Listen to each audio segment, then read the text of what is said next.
Hey guys, so let's continue with the next part in our story, which would be my middle school journey. So, to kind of give some background information, Texas to California, California to Vermont, now in Virginia. I've been in Virginia for a couple of years now, and it's time for middle school. Now, when we moved out of my stepdad's grandparents' house, we found a house in a place called Falls Church. Now, this house was outside of my school district because the school district I had been going to was in McLean.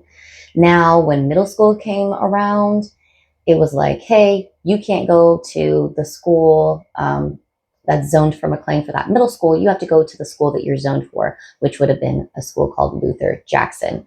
And to kind of give you an understanding, I felt like that school was really ghetto. You have to understand, I didn't grow up in Black culture. So there was no, I had no understanding of being around other people, like a bunch of Black kids or even Black people in general. My parents worked a lot, and then I grew up with basically Caucasian people and or any kind of person, and there still wasn't a huge population. Again, I was the only Black kid in my school for years, so to go to Luther Jackson, I thought it was going to be fun because there was a lot of different types of kids. But what I didn't understand was culture. So I went to Luther Jackson, and it was very ghetto. I was not used to kids skipping school, disrespecting teachers, wearing saggy pants, like talking slang and things like that. Like, I did not grow up in a house that we did any of those things. Even the type of music was completely different than the music I listened to at home.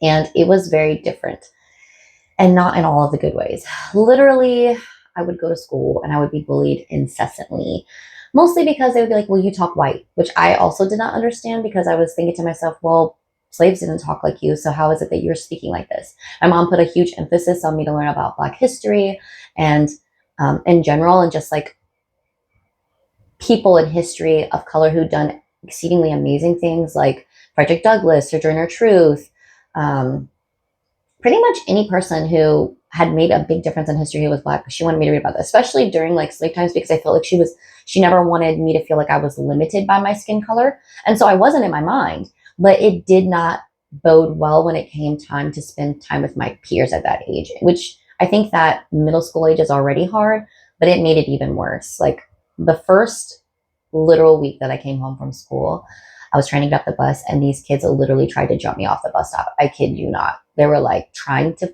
fight me, like, and take my backpack right off the bus. And we were in the same neighborhood. Now, I'd never played with these kids because, again, the bus stop is a little bit further than the housing, but it was insane. Literally, the bus driver was like, hey, stop that. Get away from her. And I was like, literally terrified. Like, every day was awful. I remember the first and only suspension I ever got in middle school was because this girl was during like PE, and she had like kept hitting me with, like, we were using like these sticks for like hockey or whatever. And she kept hitting me, and I was like, hey, stop that. And I approached her. I was like, hey, don't ever do that again. I was like, and if you do, I will hit you with a stick.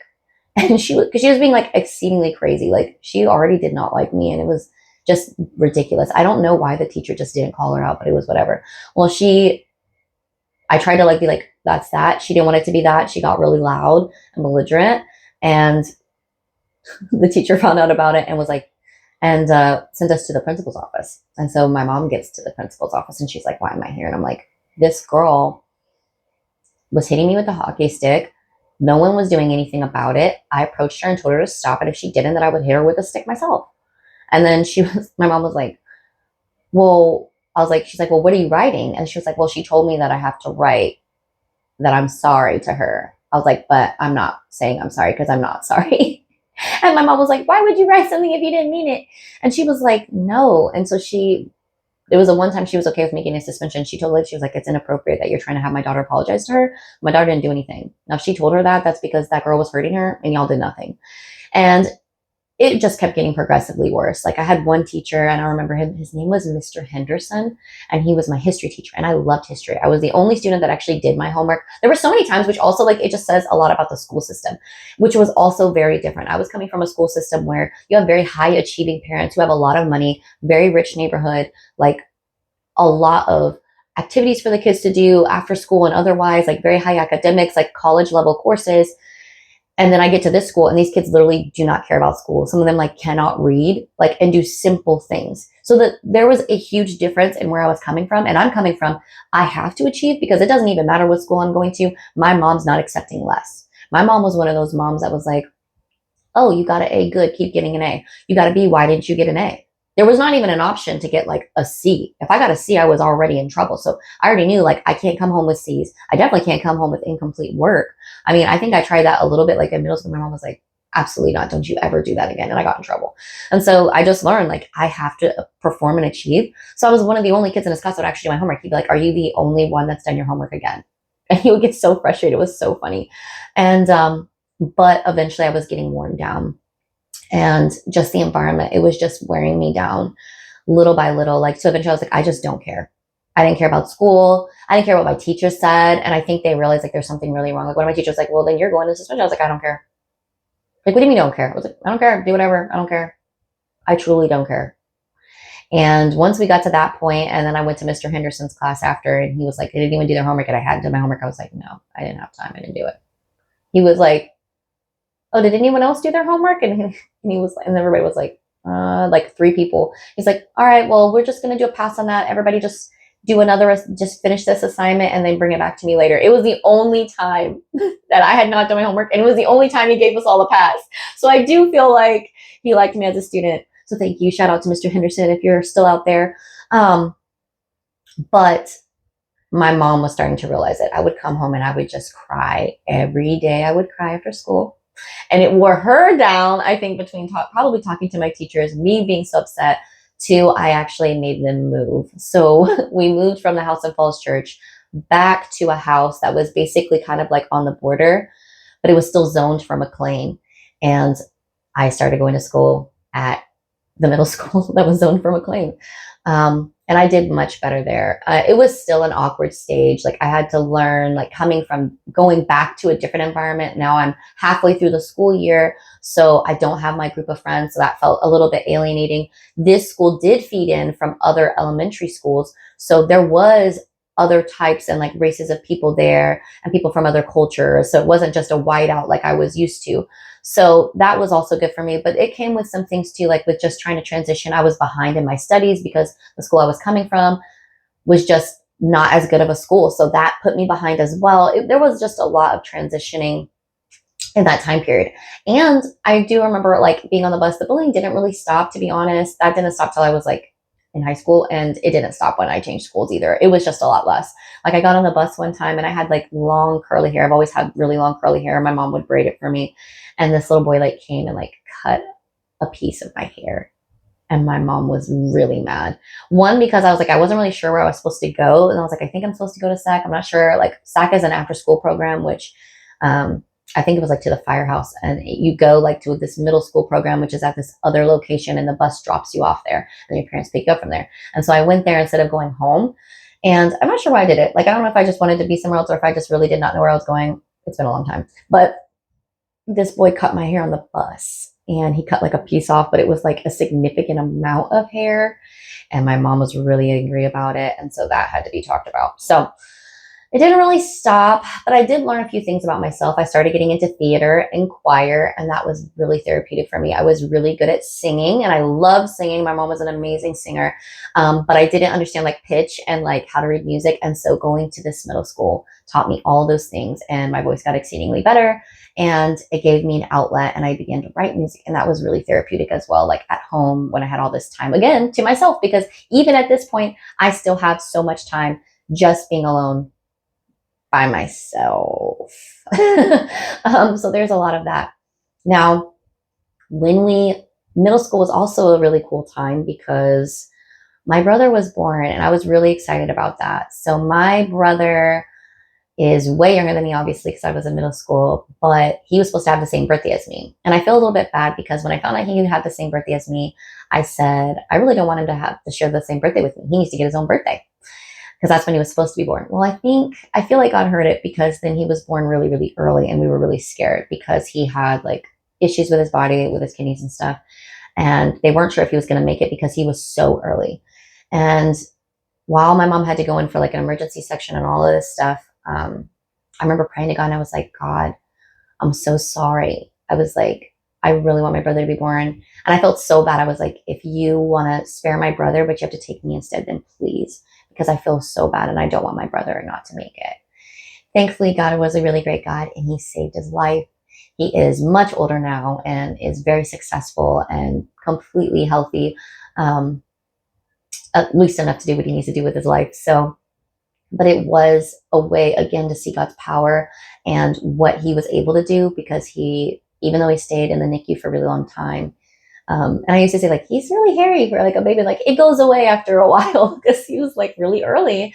And I remember holding him and I just loved him ever since he was like the tiniest little thing. And so that was a highlight to that time, which was really, really cool. And he was my little buddy. I finally had a little buddy. When he was in daycare, my parents picked him up and brought him home. I had someone to be with. So that was really good. Middle school also opened the door to a lot of other things because I was alone a lot. I would walk home with 2 boys from school. Now, these said 2 boys did go to my school, obviously, but I did like one of the boys. And that kind of became an issue. And it kind of created some inadequacy feelings in me because it felt like all the girls in my school, boys liked a lot, and that none of the boys in my school liked me at all. And I was very like independent, very smart. And I realized later that there were guys that liked me at that time, but I didn't know it because they were too shy. But it just felt like nobody liked me at all. And I really liked this one kid and he did not like me. He liked this girl who was in private school. And then that taught me something. It was like, oh, if you don't, you aren't fast and trying to make out with guys and dress a certain way, guys don't like you. Now, that's not a lesson that I was being actively taught at home, but because I didn't have the self-esteem and I was really searching for that male acceptance, it came through this part. And so in middle school is when I had my first kiss. And it wasn't even with that boy, it was with his friend. And it was awful. And I learned really quickly that I'm not sure I'm ready for any of those things. And it really was a huge turnoff. He was like very slobbery and it was just like everywhere. And I remember being like, this is not what I signed up for. Why did I do this? Why did I do this? So yeah, that ended middle school. Thankfully, I did get back on track with my studies, which was good. And I was able to find, a couple friends. I never was like super, people knew who I was, but I was never super popular because I didn't want to be a mean girl. And y'all may not know this, but back in the day when I was going to school, mean girls were a real thing. There were real cliques. And I really just didn't want to be that way. So, and I wasn't athletic. Oh, I really was not athletic, guys. When I say I was not athletic, literally my PE teacher would be like, you have to run faster or I will fail you. All of my miles were like the bare minimum. Like if the minimum was you have to get a 15-minute mile, mine was like 14 minutes, 30 seconds. If it was 12 minutes max, I was maxing out at 12 minutes. Like if it was 10 minutes max, I was maxing out at 10 minutes. I just legitimately hated all things sports. I kid you not, I used to have this joke, like if there's a ball in the game, I'm probably going to get hit in the head. And even when I wasn't playing the game, like one time I was just walking and they accidentally like hit it too far and it hit me in the head from across the court. So I wasn't athletic. That was never going to be my thing. So yeah, I fed into that, but I did try to grow my faith. I created a after school like Christian club during middle school, which was really awesome. And that really helped build my faith, especially when I felt like there's a lot of outside, and particularly in this school was very sexualized. My old school had been very sexualized as well, and which was really scary to me. I felt like, why are we doing all these things? We're just kids. And I always had that perspective of like the long view of like, why are we doing things today that are going to affect us way later in life as adults that could ruin our lives, like getting pregnant or like doing drugs and stuff like that, things that were actually flooding into my life now. I was really rejecting because I just felt like it just felt dumb. And it wasn't based off of, I wouldn't do them. It was based off of pride. And that would come back to haunt me later. So that was middle school. I tried to get close to God, but it was more religious, like rule abiding than relationship. And thankfully, God was still able to use that time to grow me and to protect me from a lot of things that could have happened during that time period. So we'll get to high school in our next video. Catch you later.